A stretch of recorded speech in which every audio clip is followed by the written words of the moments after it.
All right, going to do a review right now of the Olight oPen 2. Basically, if you like flashlights and you like pens, this is for you. And it comes in this really heavy-duty kind of carrying case, along with a refill and the charger cable. Just pop it out here. It's got a decent heft to it. Now, I don't know if I'd put it in a dress shirt pocket, but certainly in any other sort of situation, it would be appropriate. It's the thickness of a Sharpie. It does have a little bit more heft to it, obviously, but as you can see, it's about the length of a normal pen. This is another sort of technical pen I have, so certainly fits within the bounds of what you'd consider a normal pen. And the actual writing action is pretty cool.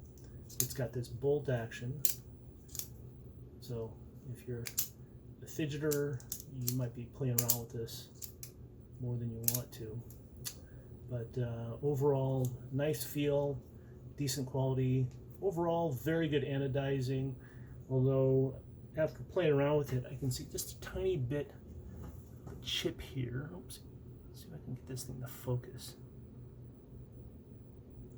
All right, well, there's just a tiny chip there, so I think eventually that may start to show more wear at that location, where the bolt action is to put the pen out. Okay. In terms of the flashlight, it uses a single button on the top here, and it's got a very wide optic. Let's see there. It's always a challenge to get these things to focus. Okay, so the light specifications got a 110 milliamp hour lithium battery, not replaceable as far as I can tell.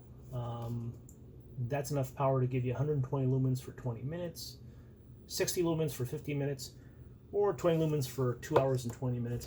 It is a very floody beam. So if you just click on, it goes to sort of the Moonlight mode, which is 5 lumens.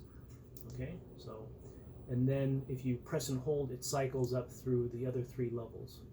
So the only way you can get Moonlight is when you first turn it on. And then to get the 120, you can just double click, and that instantly goes to the 120. So just to give you an idea of how floody it is, that wall is about 4.5 feet away. There you go. It does a nice little ramp up that you can sort of see it's illuminating the entire area. So from here, which is about a little over 2 feet, you can see your hotspot basically fills up most of that area. So the machining, everything else as I mentioned is nice. Very cool kind of technical pocket clip, a little stiffer than I'd like. In fact, quite a bit stiffer, which is not necessarily a good thing. I mean, it feels sturdy, like it's not going to break, but that's an issue. I'm really hoping it wears in a little bit once I use it. The QR code actually on there is a serial number. It's kind of a cool little look, but you can easily use this. You can unscrew it and continue to use this as a pen. This still has a nice pen feel and weight, and then you can use this as a separate light. In fact, if you have just kind of a sort of a head strap, you can convert that head strap into a headlight, and this is where the pocket clip becomes problematic, because to get this thing on is, there you go, it's not easy. It does take a little bit of a trick. I guess I've gotten used to it. And then you've got a little goofy looking headlight, but there you go.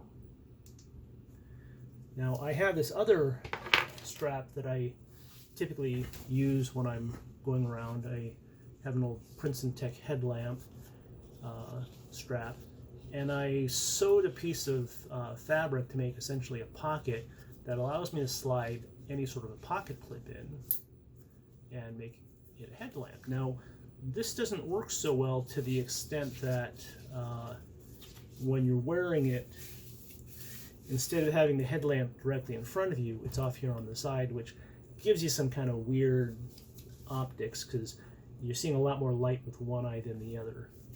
But, of course, with the oPen light, it is a challenge to get it on here. Let's see if I can do it again. So you really got to push it on there. There we go. In which case now it's positioned towards the front. So this is actually a great little headlight if you're in a pinch. So let's just show you that on the lowest, on the Moonlight setting. Okay. So just go through my notes here. There are some websites that suggest that the Schmidt refill works for this. Schmidt is a German company. They make really nice refills. This is a, just pull this off here a sec. This is a, what they call a capless gel refill.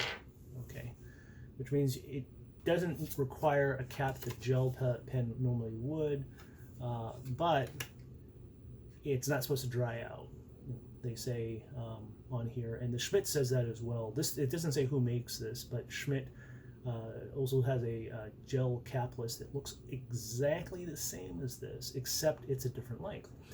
The only thing is I found that in general, so here today it's cooperating, but many times I'll pick it up and use it, and I have to give it a good shake to get the ink flowing, which is kind of annoying because a lot of times you're just ready to write something, and so that seems to be a little bit of a downside.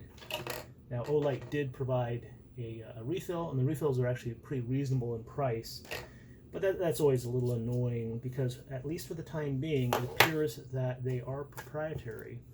The Schmidt 8120 or the 8126, those are just under 4 inches in length, and as I mentioned, you can measure it, but that is actually more like 3 inches. It's a full inch off, so there's no way that the 8120 or the 8126 Schmidt refills are going to work for this. Another thing is there is no lockout, so you do have to be careful. I'll often carry some of my pens in a case like this. Oops. Let's see, here we go. So now the problem is, if it gets dropped, well, there. If it gets closed or bumped, it can turn itself on, which wouldn't be good. So that's where the case obviously comes in handy, because it does protect that button from getting pressed. I usually carry a lot of pens like this in a briefcase. There's a little slot where things really aren't going to bump it, but I do wish there was some way you could lock that button out. So, for example, if you were to press and hold it for some period of time, and then it would, after 3 or 5 seconds or something like that, turn off so that you couldn't turn it on again accidentally. That would probably be a nice feature. That's about it. Overall, really happy with it. I really like to carry a pen with me at all times, and now I can carry a flashlight. So thanks for watching.